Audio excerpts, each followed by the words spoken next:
Welcome to Come and See, your podcast for finding truth in a world of chaos. Brought to you by All for Jesus Living Waters Ministry. With host and founder Richard Case and co-host and retreat leader Kathy Ricconi. Join us every weekday at this time to discuss news, spend time in the Word, and receive answers to your personal questions about living life in God's truth. And now your host, Richard Case.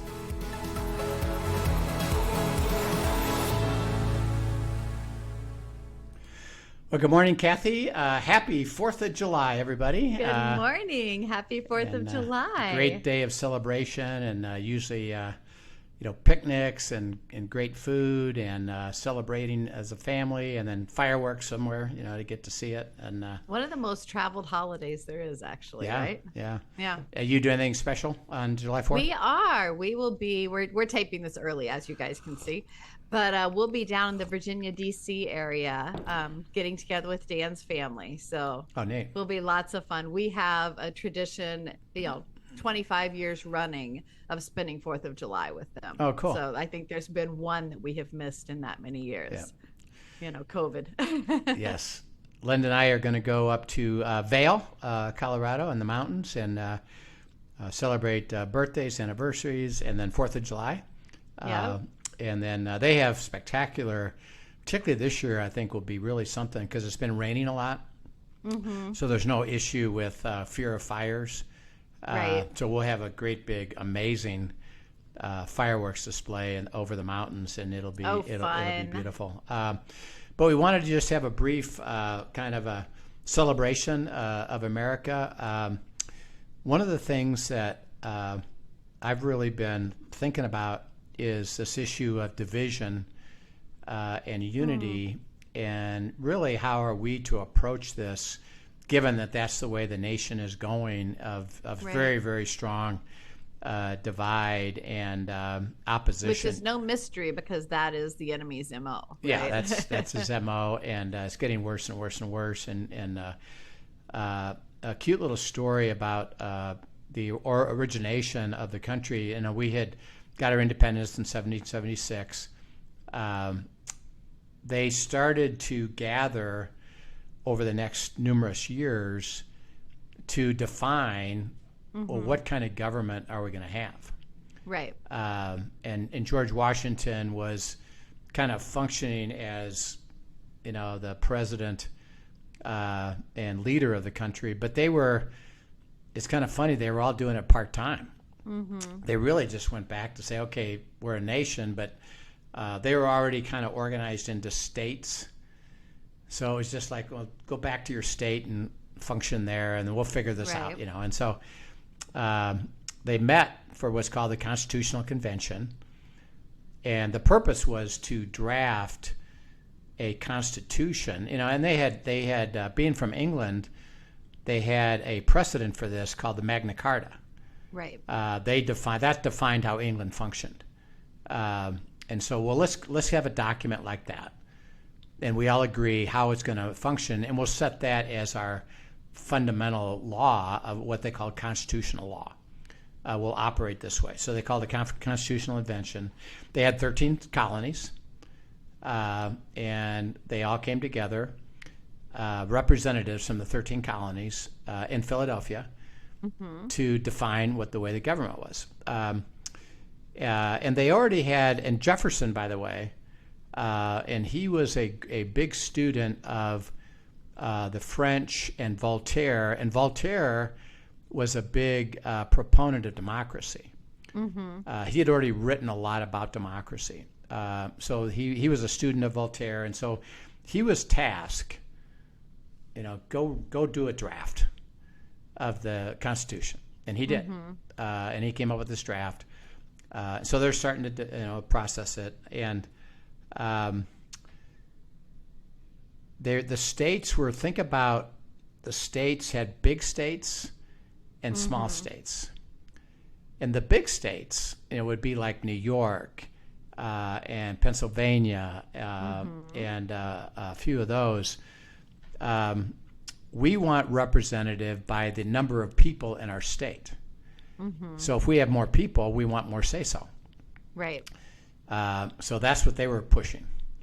The small states said, no, just everybody should be equal.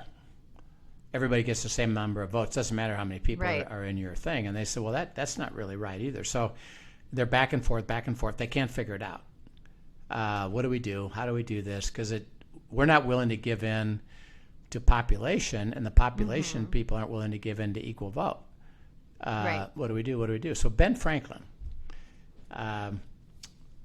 gets together and he stands up and says, look, we can't figure this out. Why don't we ask God to figure it out? So what I'm going to do is I'm going to send out a courier and have every church in 2 days, every one of us are going to go spend the whole day fasting and praying in church, and we're going to ask that pastor to give us God's message of whatever's on his heart, not even a specific thing, just what does God want to say? Right.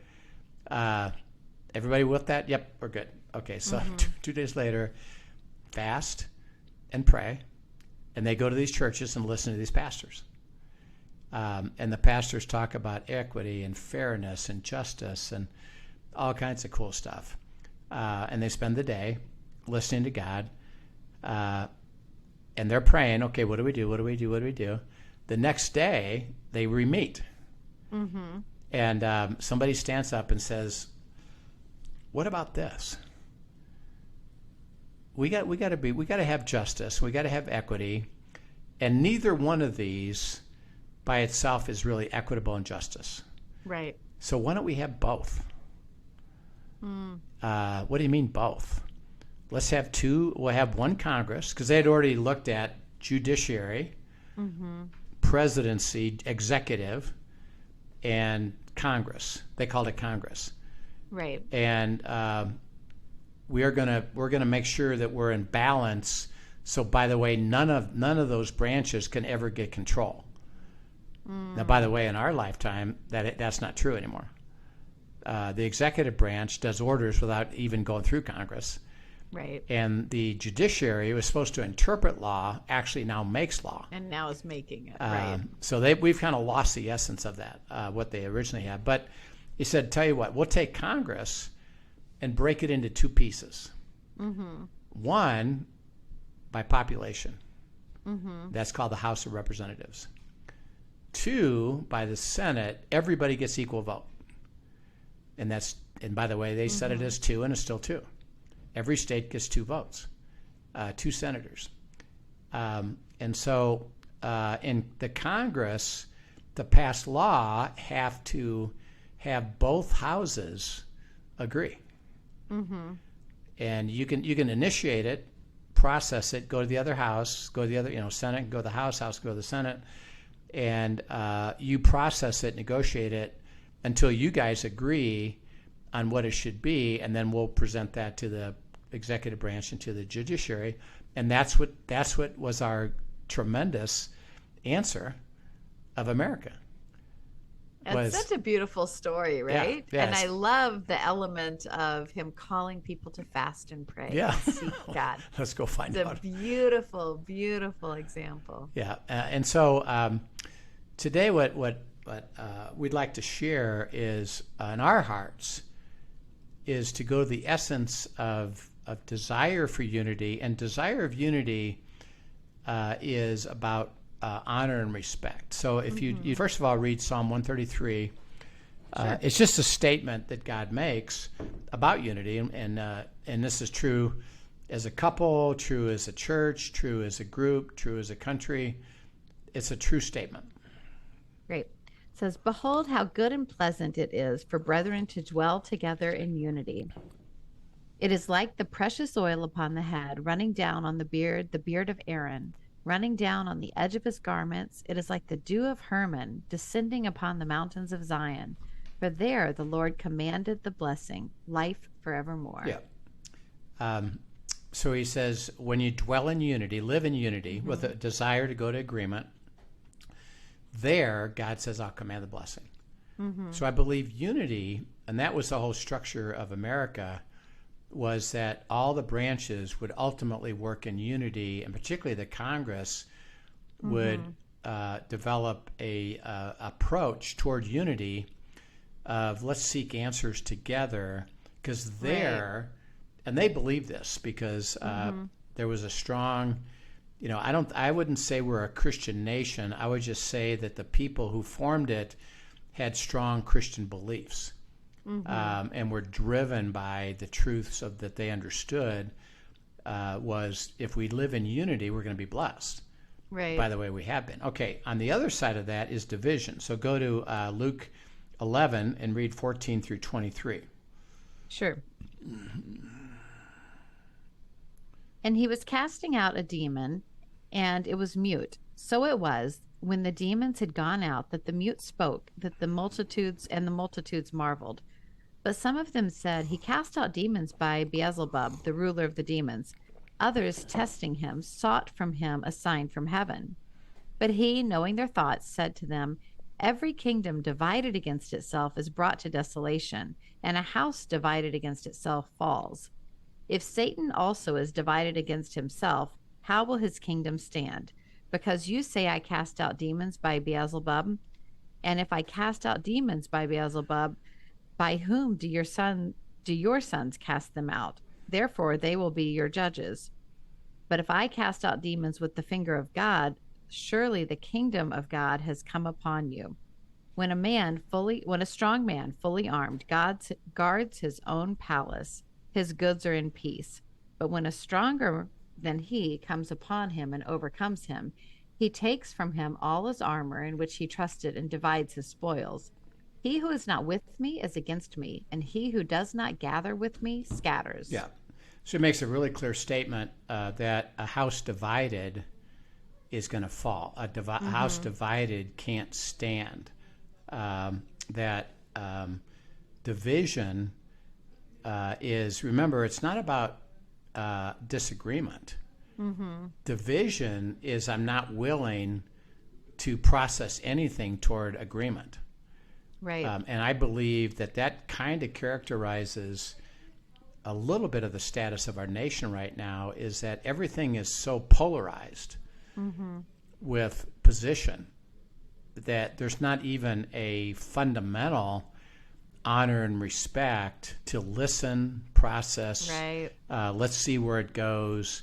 Let's not be divided, even though we have differences. That's fine, and we're going to have differences. But let's see if through honor and respect we can get to some place that is going to be good for the whole.